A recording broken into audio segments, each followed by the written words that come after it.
caminando con los valientes, con los que quieran mirar a Dios. Ningún cobarde irá conmigo, pues a los cielos no entrará. Solo valientes van avanzando, los que del mundo salieron ya.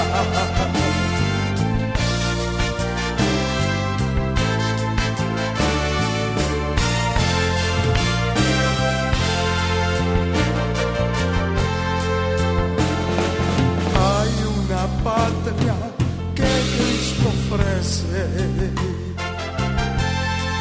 donde mi alma reposará. No importa el mundo que me desprecie, voy caminando hasta llegar. Ningún cobarde irá conmigo, pues a los cielos no entrará. Solo valientes van avanzando, los que del mundo salieron ya.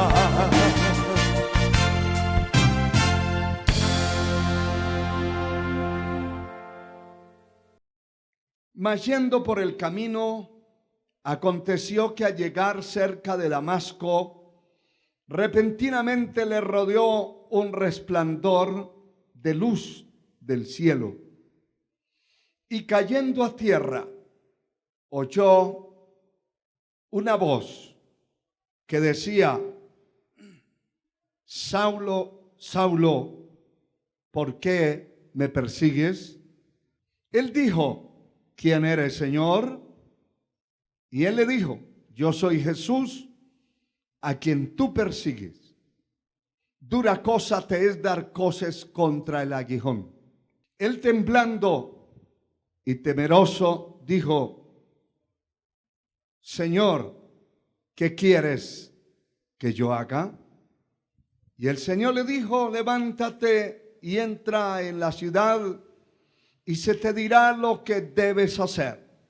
Los hombres que iban con Saulo se pararon atónitos, oyendo a la verdad la voz, mas sin ver a nadie. Y ahí mismo leemos el capítulo 22 y encontramos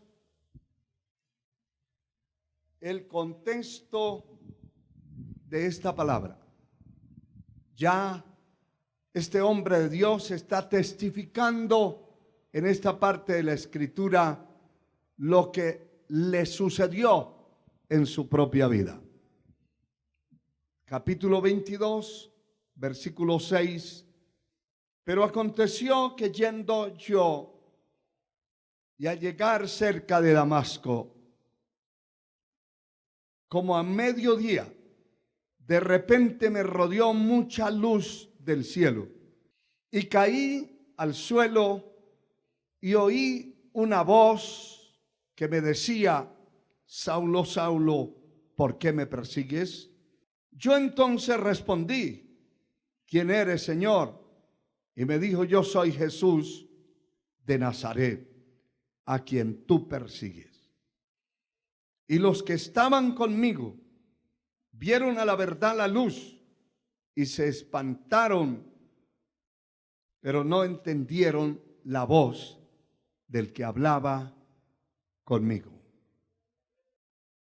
Quiero hablarles acerca del tema testigos de experiencias propias. Un testigo es la persona que está presente en un acto o acción. Nadie puede ser un testigo que no ha visto, que no ha oído, que no ha sentido. Cuando alguien va a donde un médico porque está enfermo, el médico no es un adivino. La persona tiene que decirle: soy testigo que me está doliendo desde hace 3 días tal parte del cuerpo. Eso es ser testigo, está sintiendo algo. Otro no lo siente, pero la persona que tiene esa dolencia sabe que así es. Un testigo es alguien que vio, que presenció algo. Usted es testigo de lo que aquí pasa. Aquí hay muchos testigos. Y usted puede testificar afuera a quien le pregunte lo que aquí pasó o lo que aquí pasa. Porque está viendo y está escuchando. Debe ser testigo de una acción también. Hay testigos que no directamente pueden ser contratados para testificar. Sencillamente iban pasando por la calle y vieron que un carro golpeó a otro y se quedan viendo, y ese es un testigo. Él vio. Todo cristiano, hermano, todo cristiano debe ser marcado. Y no le hablo de una marca superficial, ni le hablo de la marca de la bestia tampoco. Nosotros somos sellados por el poder del Espíritu Santo. Pero cada cristiano debe ser marcado por un impacto de parte de Dios que sacuda la estructura de su vida. Que produzca dentro de esa persona convicciones firmes, claras, que pueda producir una experiencia personal. Qué difícil es hacer orar al que no quiere orar. ¿Y por qué no quiere orar? Porque no siente nada. Usted le puede estar ahí encima y hasta darle con un palo por la espalda y no ora porque no siente. Qué difícil es hacer alabar a alguien que alabe a Dios cuando no siente. La persona no ha tenido una experiencia y no lo puede hacer. No es porque no quiera, es que no puede. Hay gente que dice: aquel no quiere alabar a Dios. No es que no quiera, quiere, pero no puede. ¿Y sabe por qué? Porque si está cautivo no puede. No puede. La persona donde está el Espíritu de Dios es donde está la libertad. Si usted tiene el Espíritu de Dios, no necesita nadie decirle que ore. No se queda dormido orando. No se queda allí arrinconado pasando y perdiendo el tiempo. Ora, alaba, sin decirle alaba. ¿Por qué? Porque tiene una experiencia. Siente en su vida. Tiene la libertad de los hijos de Dios. Porque los hijos de Dios somos libres. Somos libres. ¿Cuántos son libres aquí, hermano? Usted es libre por la sangre de Cristo. Es libre por la palabra que se establece en su vida.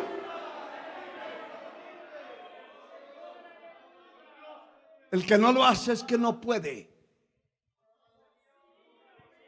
Y por eso hay que orar por esos que no pueden, por aquellas personas que no pueden. Gloria al Señor. Porque están cautivos. Y están cautivos de alguna manera. Y de alguna forma el enemigo los cautivó. Y entonces no pueden alabar.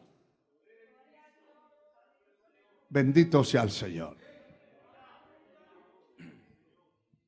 Esa experiencia, hermano, de parte de Dios, tiene que marcarlo para toda la vida. Tiene que haber algo.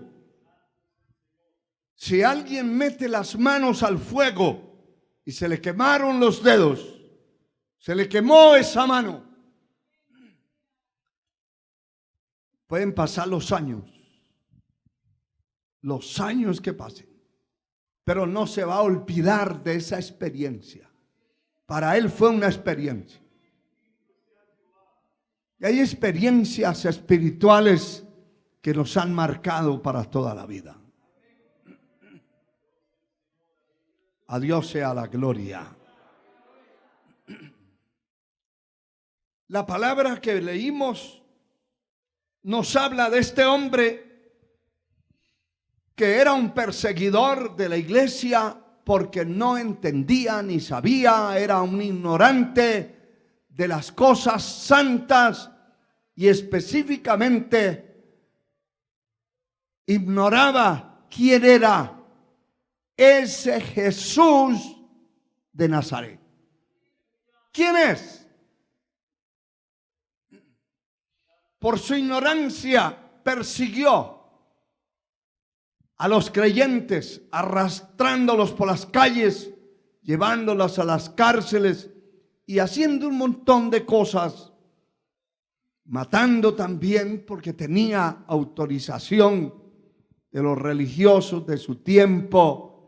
Dice literalmente que tenía cartas de los principales sacerdotes para perseguir a los cristianos.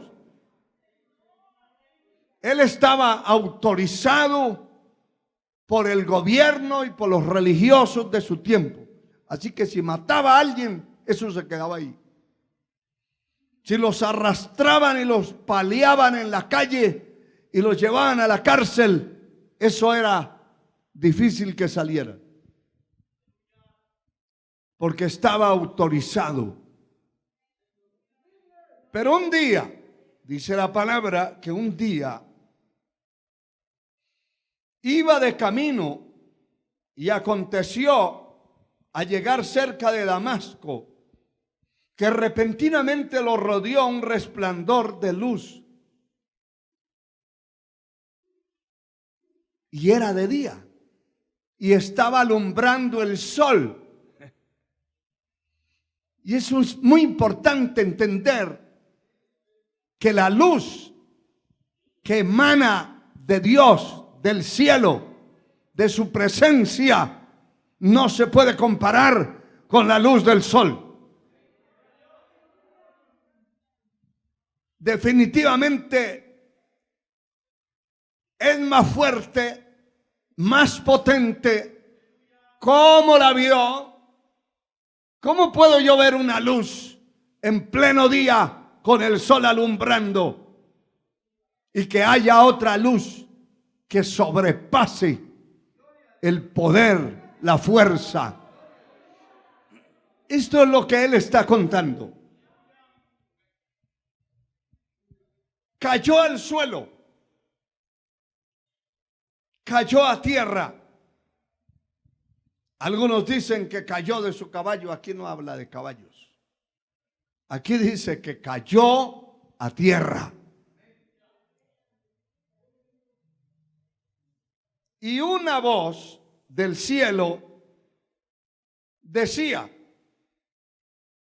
Saulo, ¿por qué me persigues? Y él dijo: ¿quién eres, Señor?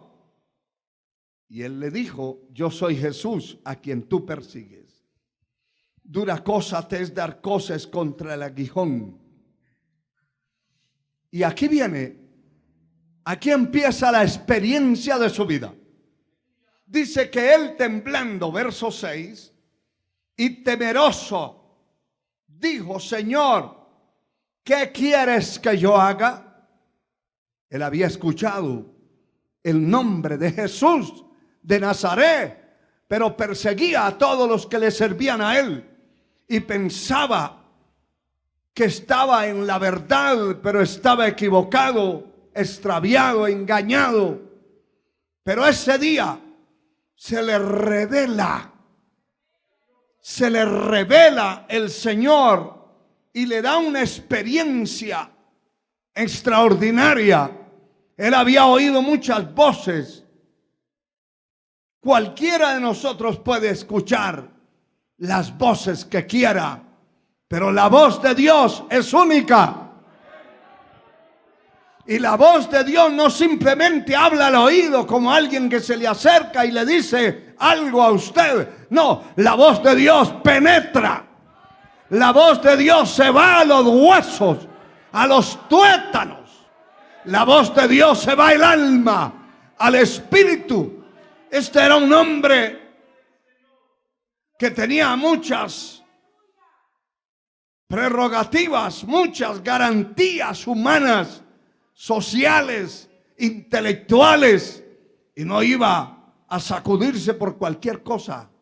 Pero allí se sacudió, porque delante de la presencia de Dios tiembla la tierra, el viento obedece, el mar obedece, el diablo obedece, el infierno obedece. La sangre de Cristo tiene poder. Aleluya. Él temblando dijo: ¿qué quieres que yo haga? Y el Señor le dijo: levántate y entra en la ciudad y se te dirá lo que debes hacer. Y aquí viene otra parte importante, interesante. Los hombres que iban con Saulo, porque no andaba solo, era una comisión delegada para destruir, para arrasar con los creyentes, poder en la sangre de Cristo. Pero esos hombres que iban con él se pararon atónitos, aterrados, oyendo a la verdad la voz, mas sin ver a nadie. Y aquí en los versos que leímos del capítulo 22, el verso 6, él cuenta que lo rodeó una luz de repente y habla de la hora. Dice: yo iba a Damasco como al mediodía. Y eso resalta el poder de esa luz. Porque cualquier candelilla alumbra de noche, pero no cualquier luz alumbra cuando el sol está alumbrando. Pero como a mediodía, y de repente me rodeó mucha luz. Qué maravilla, hermano. Mucha luz. Y él entendía que esa luz venía del cielo. Y caí al suelo. Oí una voz que decía: Saulo, Saulo, ¿por qué me persigues? Y yo entonces respondí: ¿quién eres, Señor? Y me dijo: yo soy Jesús de Nazaret, a quien tú persigues. Y los que estaban conmigo vieron a la verdad la luz. Oiga esto. Vieron la luz los que estaban con él y se espantaron solo de ver la luz, pero no entendieron la voz del que hablaba conmigo. ¿Qué nota usted en esta palabra? ¿Qué está entendiendo? Que usted puede estar en medio de una multitud y si Dios le habló a usted mientras ora, mientras oye la palabra, porque Dios le está hablando ya. Dios ya nos está hablando. Pero hay gente que puede estar al lado suyo y no entiende. Porque mientras la persona no abra el corazón y no sea el propósito de Dios para hablar a esa persona, en ese momento nada va a entender. Hay gente que oyen los ruidos y ven las luces y ven todo, pero no entienden nada. Aquí dice que ellos oyeron, vieron la luz y se espantaron, pero no entendieron la voz del que hablaba conmigo. Esa experiencia era exclusiva para él, a él. Hay ocasiones, hermano, que Dios tiene un propósito con una persona y puede hablarle a todos, pero el que entendió fue él. Yo no sé si usted ha tenido la experiencia de estar oyendo un mensaje y ha oído y puede ya oír una hora o más y todo está normal. Pero de repente hay una frase, hay una palabra, que esa palabra o esa frase es la que su alma necesitaba. O ha estado orando por una respuesta, pidiendo a Dios una respuesta. Si ha estado usted orando a Dios y pidiendo a Dios una respuesta, es a usted que Dios le va a hablar. La otra persona está al lado suyo o puede estar rodeado de personas y no entendieron nada, pero usted sí entendió. Y sale diciendo, Dios me habló, Dios me confirmó. Y el otro dice, pero yo no entendí nada, pero yo sí lo entendí. Yo sí, era para mí. Por eso hay gente que dice, Dios me habló a mí. Esa palabra era para mí. Para mí. Alabado sea Dios. Esa palabra era para mí. Eso es muy importante, hermano. Muy importante. Que entendamos y que le pidamos a Dios que nos hable. Tenemos que pedirle al Señor que nos hable. Y pedirle al Señor qué quiere que yo haga. ¿Qué quiere que yo haga? Y Dios le va a hablar. Dios le va a decir, esto es lo que yo quiero que usted haga.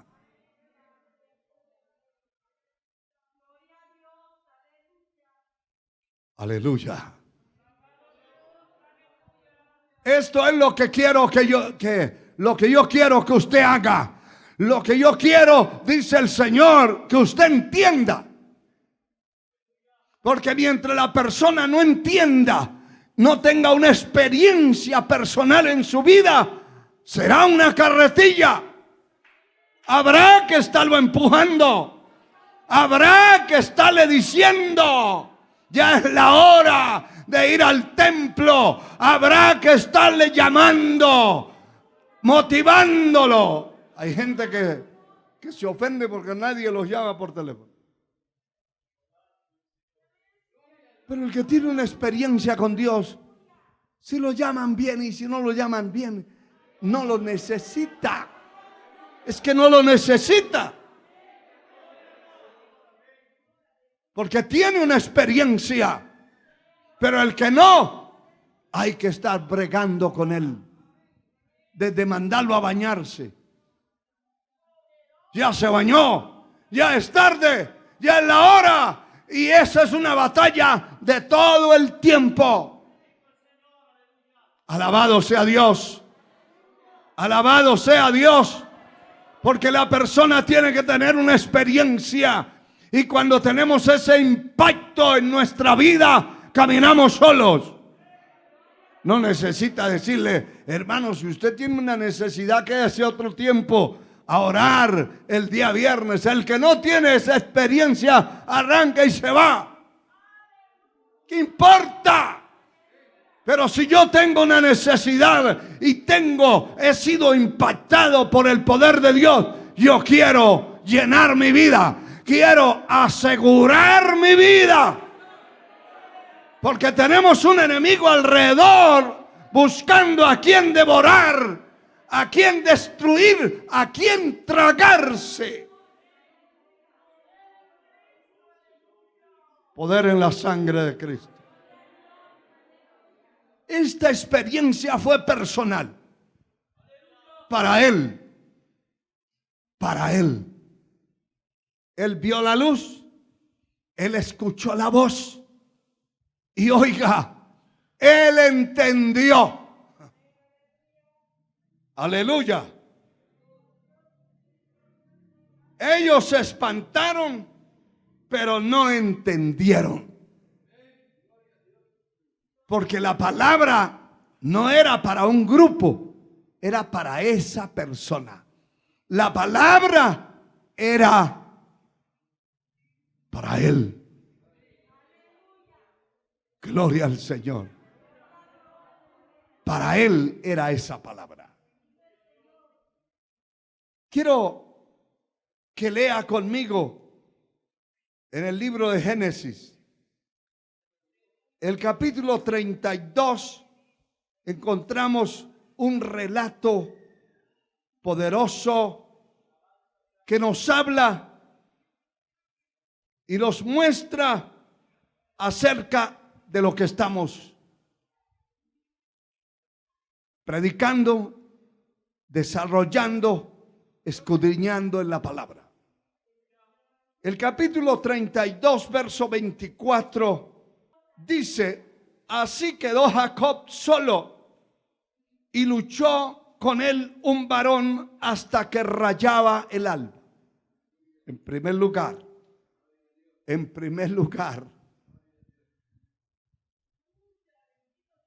cuando alguien necesita en su vida, debe luchar, no para medir sencillamente un tiempo, que si se establecen 30 minutos de oración, llega 5 minutos después o 10 minutos después y ya no son 30, sino son 20. El que tiene una necesidad se va a enfrentar en una batalla y en lugar de llegar los 30, va a llegar los 60. Va a orar una hora por lo menos. Va a ponerle más cuerpo a la oración porque está peleando una batalla. Este hombre tenía un nombre, que su nombre tenía un significado de derrota, de fracaso, y que el que lo veía en él un tramposo, una persona, un ladrón, alguien que no se podía confiar en él. Y él lo sabía y estaba arrastrando eso. Alabado sea Dios. Y tenía una situación con su propio hermano que le había anunciado que lo iba a eliminar en su momento. Y llegó el tiempo de encontrarse y aquel hombre estaba asustado, temblaba, porque su hermano traía 400 hombres y él pensó que venía a acabar con lo que él tenía, con las ovejas, con las vacas y con los siervos que tenía, y se asustó y se espantó y se concientizó de su situación y de su condición. Y entonces repartió el campamento que él tenía en 4 grupos y dijo: si Esaú ataca este trozo, esta parte del rebaño y de los siervos, el otro atacará a su contendor. Eso lo tenía en la mente, pero él no sabía lo que iba a pasar. Y aquí dice que él se quedó solo y luchó con él un varón hasta que rayaba el alba. Y hay un elemento importante, hermano, que a veces nosotros queremos que toda la familia, que todo el grupo, que todos los jóvenes o que todas las damas o caballeros se metan en un propósito, y eso es muy difícil, hermano.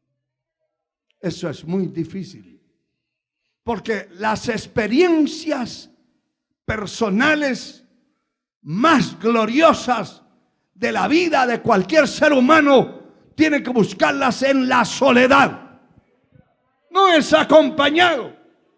Eso es bueno, que si usted mantiene la unidad y se acostumbró a orar con su esposa agarrado de la mano, doblen las rodillas y oren, eso no es un pecado. Se tome de las manos de sus hijos y oren todos, eso es bueno. Pero si usted está buscando un cambio en su vida, una solución en su vida, si usted está buscando un cambio económico inclusive, esa es una batalla y es una lucha de pelear. Está buscando un cambio físico, no para ser más elegante, no, un cambio de tantas plagas, porque se le quita una y le cae otra, se le quita esa y le cae otra. Pues hay que meterse en una batalla. Alabado sea Dios. Esa pelea no la va a pelear otro. Esa batalla no la va a pelear otro. Es usted, soy yo. Tenemos que entrar en eso. ¿Qué es? ¿Qué enemigo tiene de frente? ¿Cuál es el enemigo que lo está humillando? Porque los enemigos humillan, hermano. ¿Cuál es el enemigo que lo está humillando a usted? Que la semana pasada tenía una enfermedad y hoy tengo otra y mañana otra y ya estoy preparado para la otra semana. No, señor. Se tiene que trancar. El enemigo tiene que caer bajo el estrado de sus pies, porque usted es hijo de Dios. Y el Señor le dijo: hollaréis serpientes y escorpiones y contra toda fuerza del enemigo y nada os dañará. Pero tiene que enfrentarse con unas oracioncitas ahí de pasar el tiempo, y entre dormido y despierto seguirán las plagas cayendo encima. Seguirá esa vida económica mal. Sí, señor. Eso hay que pelear una batalla. No es sencillamente arrodillarse y medio orar y cabecear un rato ya. No, eso tal vez sobrevivas con eso. Pero ganar una batalla, no, señor. ¿Por qué? Porque cuando Dios le dio la tierra prometida al pueblo a través de Josué, se la entregó. Ahí está. Ya pasaron el Jordán, ya pasaron a la tierra prometida, ya estaban allá. Ahora esa tierra fluye leche y miel, ya está todo. Está dado, está entregado. Así como a usted, Dios, el Señor le entregó la salud, porque Él pagó en su cuerpo en el madero de la cruz, y por sus llagas nosotros fuimos curados, y Él llevó nuestras, llevó nuestras enfermedades. Eso está dado, eso está dicho. Pero ¿qué es lo que tengo que hacer? Entrar en la pelea, porque el enemigo quiere mantener la enfermedad, quiere mantener la miseria, quiere mantener la ruina, quiere mantener el hambre, quiere mantener todos los enemigos que pueda. Pero no, el Señor los derrotó en la cruz del Calvario, y yo tengo que tomar la autoridad y pelear esa batalla. Poder en el nombre de Jesús, para ellos tomar posesión de los trozos o los espacios o las grandes extensiones de terreno que a cada tribu se le asignó. Tuvieron que pelear una batalla a muerte, porque eso es, la tierra estaba así, ahí estaba, pero ahí estaban los enemigos. Cualquier bendición que usted quiera, tiene que pelear. ¿Por qué? Porque el enemigo está posesionado de eso. El enemigo está posesionado de eso que es para su vida. Y usted tiene que pelear y quitarlo de ahí, echarlo fuera. En el nombre de Jesucristo, echar fuera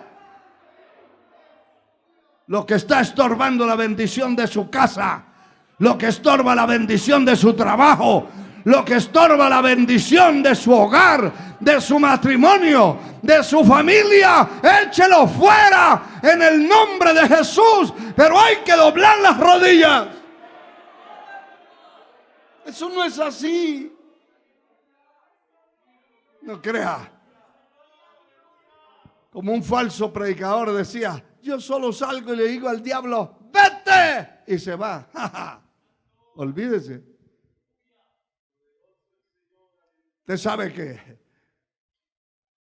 que para conseguir cualquier cosa en una iglesia que habla, que profesa la verdad y que defiende la verdad, tiene el infierno entero en contra. Para conseguir una silla hay que ayunar.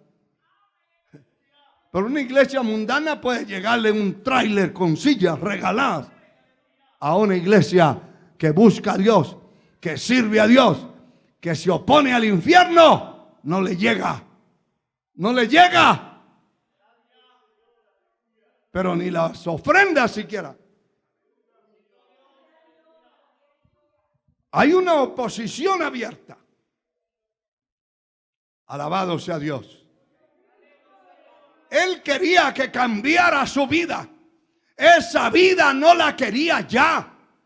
Estaba cansado de esa vida de trampas, de mentiras, de engaño, de todo conseguirlo a costa de trampas y de engaño, de falsedad, de hipocresía. Y hermano, la vida de la persona debe cansarse de una vida pobre, una vida de ruina, una vida de fracaso, una vida de solo arrastrar los pies. Hay que cansarse de eso, hermano, y hay que rebelarse contra eso. Pero ¿cómo lo va a hacer? Tiene que meterse en la soledad. Apártese. Si ahí dentro de su familia no lo puede hacer, busque un cuarto aparte. Si no puede ahí, busque un monte aunque sea. Pero métase a buscar a Dios y a reprender y a desbaratar ese imperio de la iniquidad, de la miseria, de la basura, de la enfermedad, de la plaga. La sangre de Cristo tiene poder.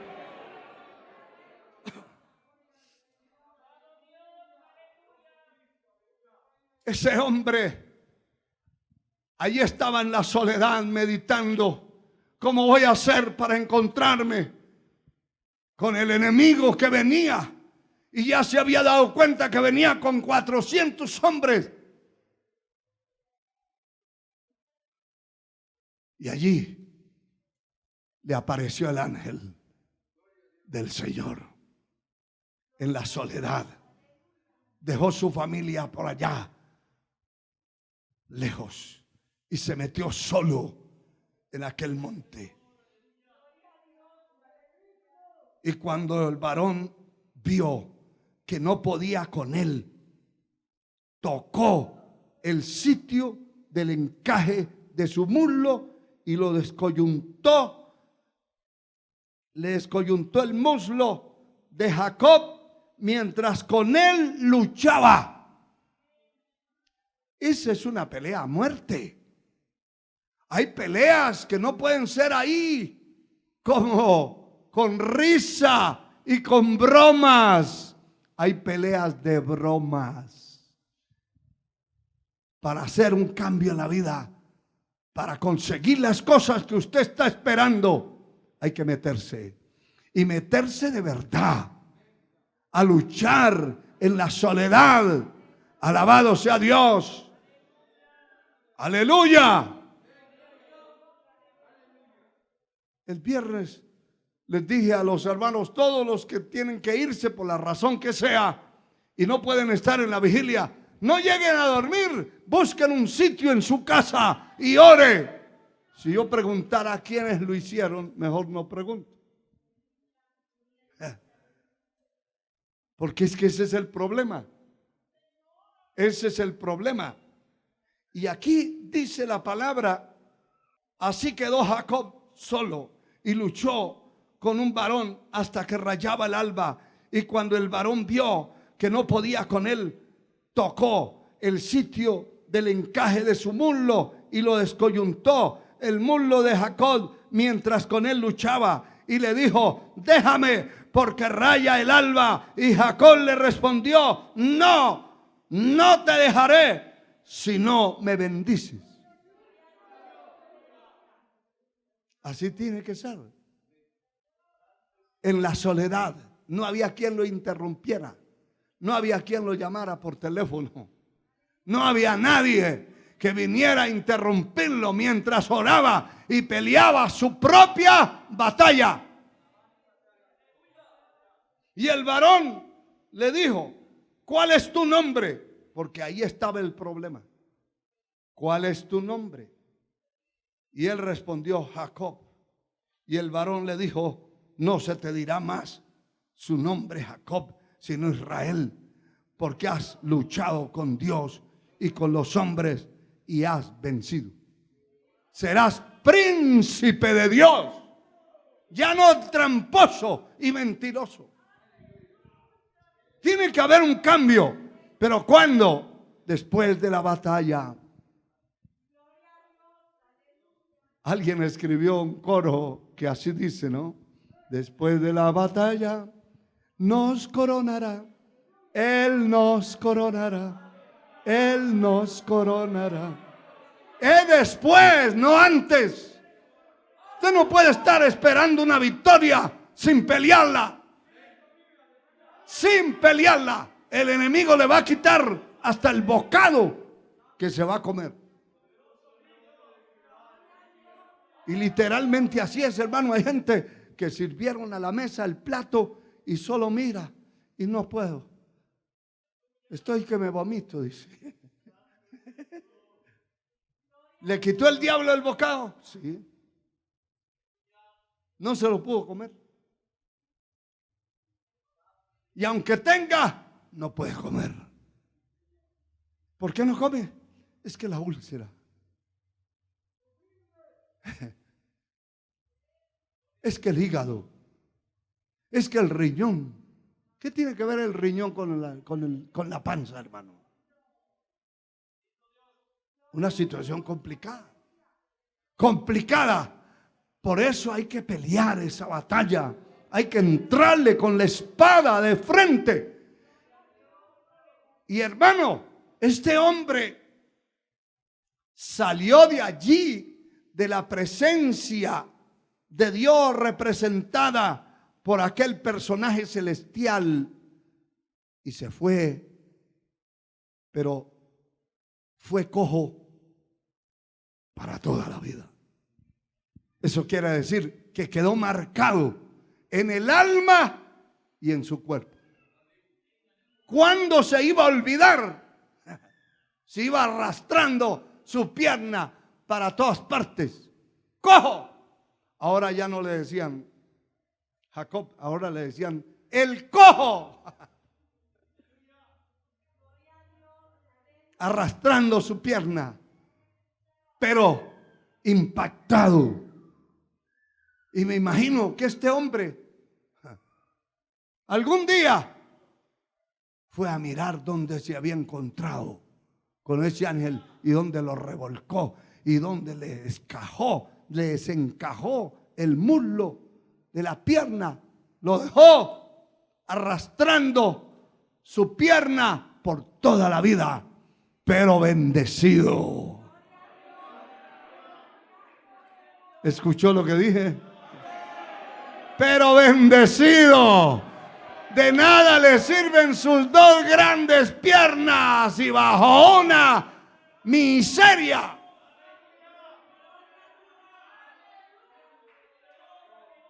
De nada le sirve ese cuerpo que usted tiene, señora, señorita, que ya no le cabe ninguna ropa.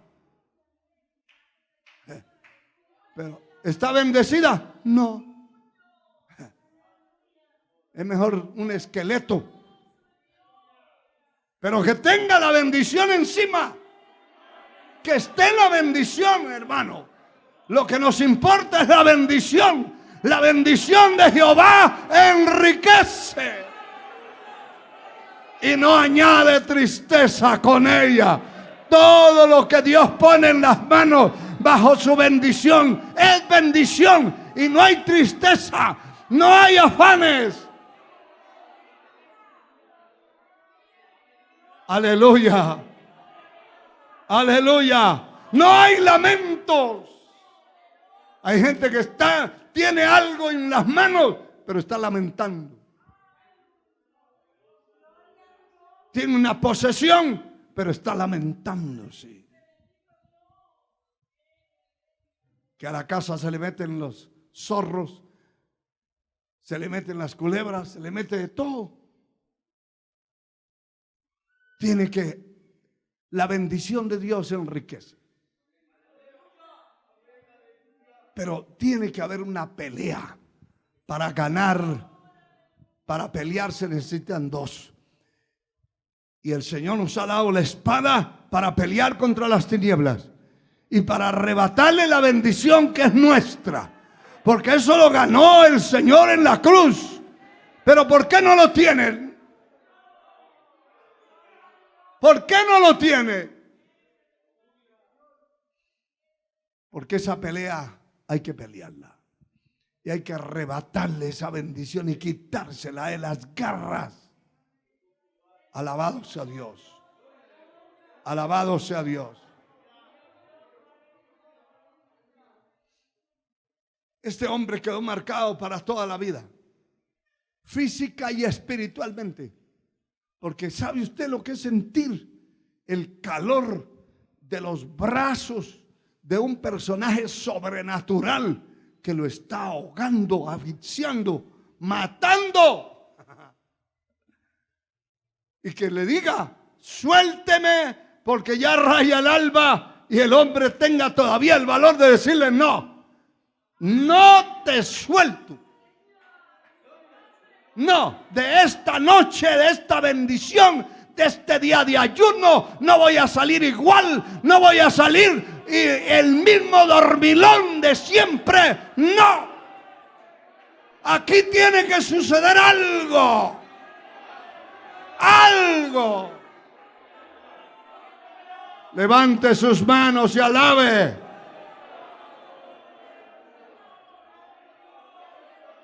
A su nombre la gloria. A su nombre la gloria. Aleluya. Aleluya. Mire, hermano, el capítulo 3 del libro de Éxodo habla también de este hombre, Moisés, que todos hemos oído, por lo menos la mayoría, y la mayoría ha leído todas las excusas que él puso para su llamamiento, que no podía, porque no podía hablar, no era de fácil palabra y un montón de cosas. Sin embargo, Dios bregó con él porque vio su corazón. Este no habla muy bonito, no es de fácil palabra, no tiene soltura en su lengua, una lengua atada, y habla a medias palabras, pero tiene un corazón importante. Entonces el Señor bregó con él, y el capítulo 3, verso 1 del libro de Éxodo dice: apacentando Moisés las ovejas de Jetro, su suegro, sacerdote de Madián, llevó las ovejas a través del desierto y llegó hasta Horeb, monte de Dios. Y se le apareció el ángel de Jehová en una llama de fuego en medio de la zarza. Y él miró y vio que la zarza ardía en fuego y la zarza no se consumía. Y entonces Moisés dijo: iré yo ahora y veré esta gran visión. ¿Por qué causa la zarza no se quema? Y viendo Jehová que él iba a ver, llamó Dios del medio de la zarza y le dijo: Moisés, Moisés. Y él respondió: heme aquí. Y dijo: no te acerques, quita tu calzado de tus pies, porque el lugar en que estás, tierra santa es. Y él dijo: le dijo: yo soy el Dios de tu padre, el Dios de Abraham, Dios de Isaac, Dios de Jacob. Entonces Moisés cubrió su rostro porque tuvo miedo de mirar a Dios. Allí fue su primera experiencia. Él vio esa zarza que no se consumía, y cuando se acerca le habla la voz del Señor y le dice: quita ese calzado, este lugar que está es santo. ¿Por qué? No era que fuera santo todo el tiempo, es que ahí estaba el santo de los santos, el Dios vivo. No había un ídolo allí de cemento, de tabla, ni de piedra, ni de yeso. Allí estaba la presencia viva del Dios vivo, del Dios de Israel. Allí estaba. Y por eso, donde está la presencia de Dios, hay santidad, pureza. La presencia de Dios en una vida le produce santificación, le produce santidad, le produce un cambio. La presencia de Dios, no la presencia de la religión, la presencia del Dios vivo.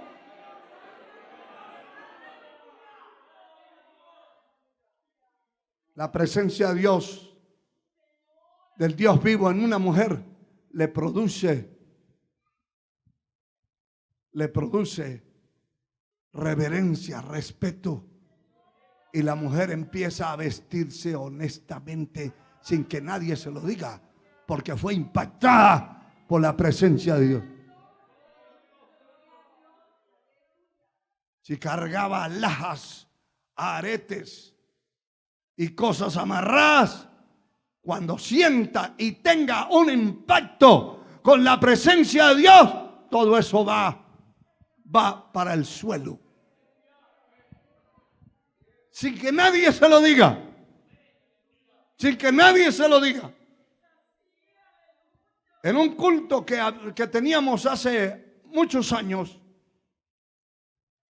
el local estaba cerca de una cocina donde estaban cocinando y se habían contratado unas mujeres inconversas para hacer la comida, porque ninguna de las hermanas se comprometió ese día porque iba a haber una bendición y todos anunciaban una bendición grande y ninguna quiso cocinar. Entonces contrataron unas inconversas y estaban allá, pero se oía la voz en la cocina.